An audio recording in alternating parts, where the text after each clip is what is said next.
Sénégal, bonjour. Et qui disait teuil le teuil sous le Netali. En tout cas, Vox Populi révèle à sa une que le Sénégal est suspendu à l'arbitrage du juge Kandji. Monsieur le président de la Commission nationale de recensement des votes donne rendez-vous au peuple à 11h pile, 11h05 que retenir d'autres. D'après Vox Populi, sinon Idi et Sonko seront en conférence de presse après la proclamation des résultats. À propos des résultats de la présidentielle, Vox Populi nous renseigne que Barthélémy Diaz parle déjà de PV falsifiés avec une complicité aux allures de combine bré et de carte bandit entre la Sénat, la DGE et la DAF. Et c'est sans contour ni détour que Diaz fils déclare dans Vox Populi: nous n'avons aucune confiance au juge Demba Kandji. Quoi qu'il en soit, Direct Info semble se considérer à plus d'un titre que l'homme de la situation, c'est Demba Kandji, c'est Demba Kandji et c'est Demba Kandji. Le juge et big boss de la Commission nationale pour le recensement des votes va proclamer des résultats du scrutin présidentiel ce matin,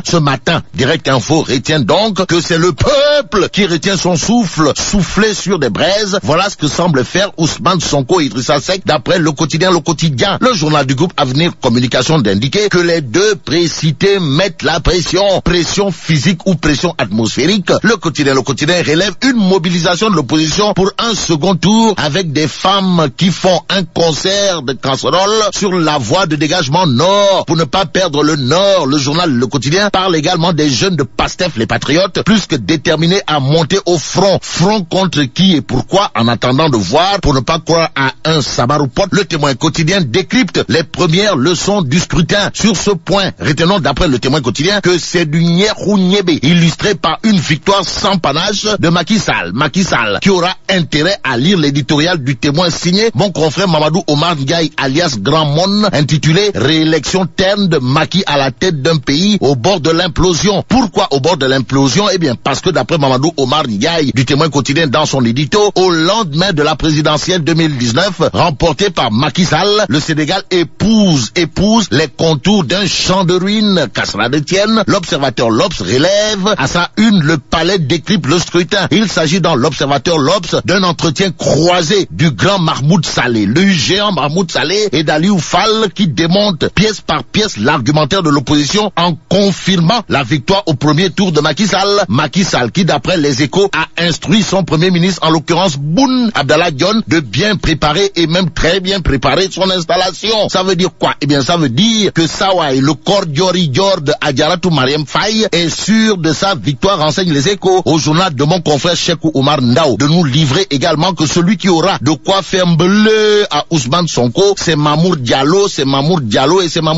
En tout cas, Sawai Diallo, Mamadou Mamour, ou le grand sérigne de l'APR de Louga, a d'après les Échos appelé l'opposition à être fair play et à féliciter le président élu et lire domicile à la cour d'appel le temps de la proclamation du résultat de la présidentielle. Voilà ce qu'il y a lieu de faire en lisant Source A. Le journal d'indiquer à sa une un job, comprenez un boulot épique pour Demba Kandji. Cependant, ça sent la poudrière d'après Source A qui nous informe que l'opposition est déjà en état d'alerte au regard de l'affichage des PV sous peu. Et ce que peut écrire Mamadou Sy Albert dans sa chronique présidentielle du côté de la tribune gravite autour d'un Sénégal sous des bombes ethniques, religieuses et communautaires. Pour l'instant, la tribune à sa une révèle les naufragés du 24 février. Il s'agit de Abdoulaye Baldé dans la sauce, Doudouka dans la sauce, Aminata Angélique Manga dans la sauce, Abdoumbo dans la sauce, Benoît Sambou dans la sauce et Siredia dans la sauce. Que retenir sinon ce que nous livre la tribune, à savoir les naufragés du 24 février précités appartiennent au clan des tonneaux vides. Plein de sens est le titre de Direct Info qui affiche les victimes de Idi et de Sonko. Pour Sonko, on a Aminata Angélique Manga, Touy, Abdoulaye Baldé, Touy et Benoît Sambou, Touy, notre Direct Info. Le journal pour ceux qui relèvent des victimes de Idi parle de Siredia, Tchao Sekhir, Ibrahima Wad, Tchao Sekhir et Maodo Malingbay, Tchao Sekhir, en attendant de voir le sort qui sera réservé à ces derniers, retenant d'après l'évidence que celui qui aura de quoi afficher ses 32 ou 42 dents à propos de la victoire de Beno Atamba, c'est Mamadou Kassé ou l'auteur du triomphe. Bon, restons avec l'évidence qui s'entretient avec Abim Ndao du pôle com de Macky 2019. Abim Ndao de soutenir dans 25 ans les grandes réalisations de Macky seront baptisées à son nom. Et là, mais la Tchedong de Tchenaka. Bon, vive le Sénégal.